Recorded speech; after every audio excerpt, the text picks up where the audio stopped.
In today's video, I'm going to teach you how to view the RSI, or Relative Strength Index, in TradingView. Whether you're a seasoned trader or just starting out, understanding how to access and use the RSI indicator can be a vital part of your trading strategy.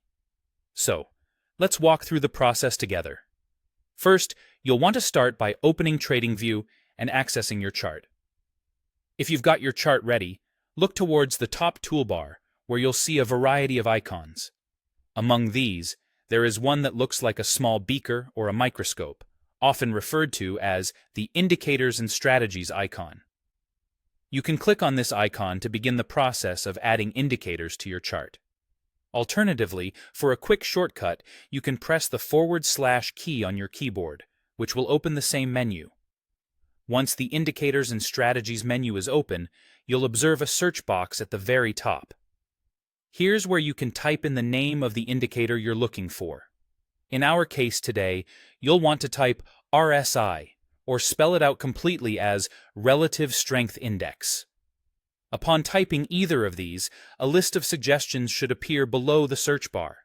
Make sure you're selecting the one labeled as Built-in RSI. This is the standard version that most traders use and will be sufficient for our purposes today. After clicking on the built-in RSI from the list, you'll notice a new panel appearing beneath your main chart. This is the oscillator panel for the RSI. The RSI uses a scale from 0 to 100 and is typically interpreted as an indicator of whether a stock or another asset is overbought or oversold. Generally, an RSI above 70 suggests an overbought condition, while an RSI below 30 indicates an oversold condition.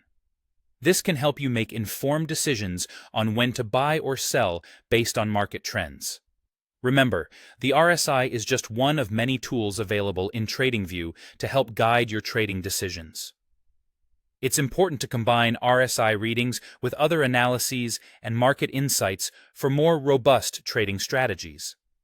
By following these steps, you've successfully added the RSI indicator to your TradingView chart, giving you insight into market momentum and potential turning points. In future videos, we'll explore more about customizing and interpreting this powerful tool. Feel free to experiment with these features to fit your trading style better. Thank you for watching, and happy trading.